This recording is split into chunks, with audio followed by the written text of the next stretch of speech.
मिहिर भोज तथ्य ये है कि मिहिर भोज 9वीं शताब्दी का सबसे प्रतापी शासक था। बाण ने अपनी पुस्तक हर्षचरित्र में और ह्वेनसांग जो चीनी यात्री था उसने अपने लेखों में इसका वर्णन किया है कि गुर्जर क्षेत्र हुआ करता था और वहां के रहने वाले लोगों को गुर्जर कहते। मिहिर भोज ने स्वयं बताया अपने अभिलेखों के माध्यम से कि राम के छोटे भाई लक्ष्मण चूंकि गेटकीपर थे, प्रतिहार थे, तो हमारा वंश उन्हीं से जुड़ा हुआ है और हम लोग चंद्रवंशी हैं, यानी लक्ष्मण के खानदान के। इतिहास में 3 बातें होती हैं, तथ्य, कथ्य और सत्य। तथ्य मतलब फैक्ट्स, कि 1962 के युद्ध में चीन ने भारत को हराया, ये तथ्य है। पर कथ्य यानी कहानी इसके पीछे की क्या है, कि क्यों हराया, कैसे भारत हारा। और जब कहानी कही जाती है तो कई बार तथ्यों को कहानीकार अपने विचार के अनुसार बताता है, उसी से क्या होता है, अंतिम में जो इतिहास का सत्य है वो छुप जाता है। आज मिहिर भोज के साथ यही हो रहा है। मिहिर भोज तथ्य ये है कि मिहिर भोज 9वीं शताब्दी का सबसे प्रतापी शासक था। कन्नौज उसका आधार था और कन्नौज को आधार बनाकर उसने अरबों और तुर्कों के खिलाफ एक बड़ी लड़ाई लड़ी। लेकिन कथ्य कहानी क्या है कि मिहिर भोज कहाँ से आया, कैसे उत्पन्न हुआ, क्या उसका आधार था, इसको लेकर 19वीं शताब्दी से लेकर आज 21वीं शताब्दी तक एक बड़ा विचार मंथन इतिहासकारों में चल रहा है। और जब हम विचार मंथन की बात कर रहे हैं तो हम ये बताना चाहते हैं कि हर इतिहासकार जब अपनी कहानी कहता है तो वो सत्य से ज़्यादा अपने विचारधाराओं से प्रेरित होता है। जैसे 19वीं शताब्दी में सबसे पहले एक ICS अधिकारी AMT जैक्सन ने, जिनको आप शायद जानते होंगे, नासिक षड्यंत्र केस में उनको किसी ने भारतीय क्रांतिकारी ने गोली मार दी थी। उन्होंने सबसे पहले प्रतिहारों को विदेशी बताया था और विदेशी बनाने के पीछे उन्होंने साक्ष्य क्या दिए थे कि जो प्रतिहार है उसमें जब प्रोनाउंसिएशन हम करते हैं, जो फोनेटिक्स है हार, वो सेंट्रल एशिया की कजार से, यानी जो कजाक वाला इलाका है उससे मिलता जुलता है। और इसलिए उन्होंने साक्ष्य ये दिया कि हमेशा प्रतिहारों को हुनों के साथ किया गया है, क्योंकि हुन विदेशी थे, सेंट्रल एशिया से आए थे और उन्हीं की शाखा के रूप में प्रतिहार भी आए और उन्होंने आगे चलकर भारत में एक साम्राज्य बना लिया। अब यहाँ मैं ये बताना चाहता था कि दरअसल इसके पीछे कहानी कहने के पीछे उनकी विचारधारा क्या थी।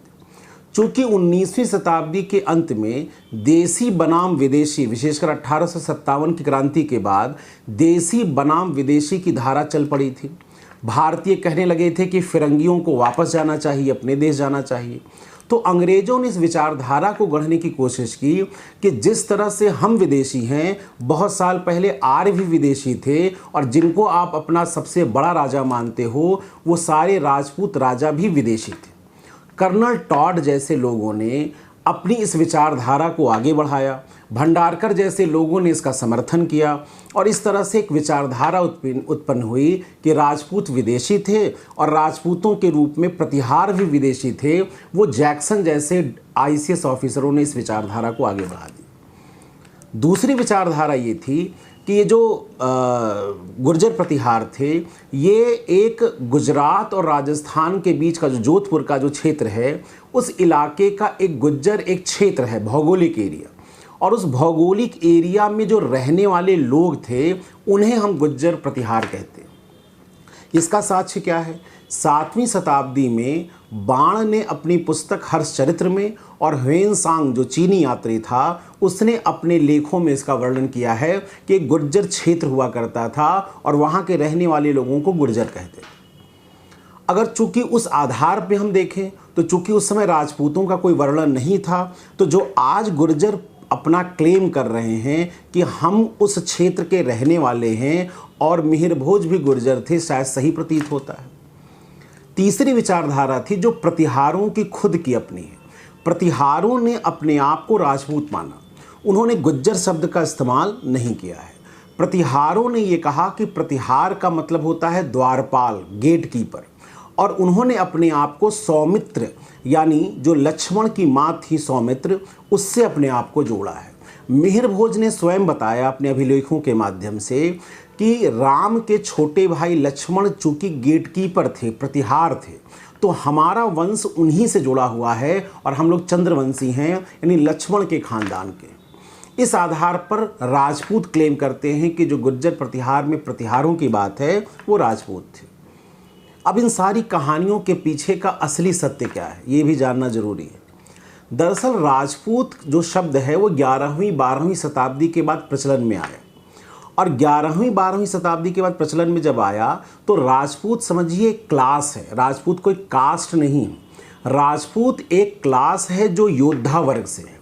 और जब हम योद्धा वर्ग की बात करते हैं तो योद्धा वर्ग किसी भी जाति या समुदाय से हो सकता है, किसी भूगोल से हो सकता है। आप इतिहास में पूर्व मध्यकाल में देखिए तो सातवाहन जो है, शुंग जो है, सेन जो है, वो सब तो ब्राह्मण थे।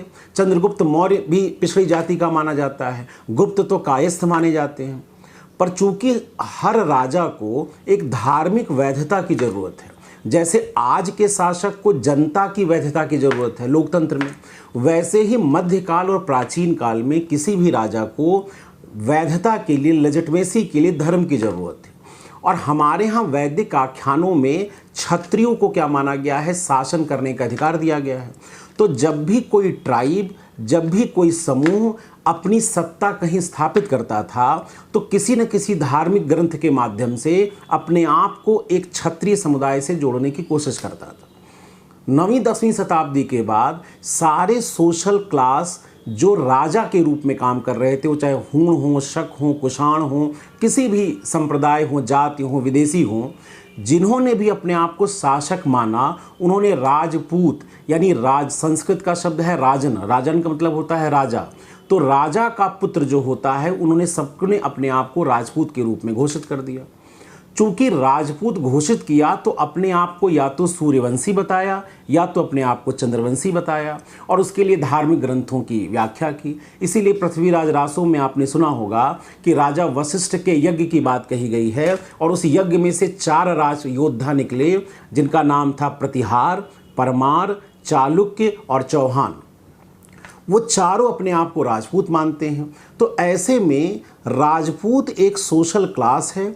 उस सोशल क्लास में सभी धर्म जाति के लोग क्या थे, शामिल थे। वो देसी भी थे, विदेशी भी थे, और आगे चलकर उन्होंने अपने में शादी विवाह शुरू कर दिया। तो राजपूत जो गुजरात से लेकर राजस्थान के बीच के जो लोग थे, उन्होंने अपने आप को आगे चलकर एक कास्ट में क्या कर लिया, चेंज कर लिया।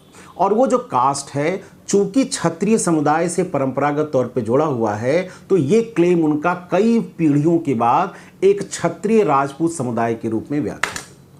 ये तो रहा सत्य। अब आपका सत्य क्या है, आप अपने आधार पे समझ सकते हैं।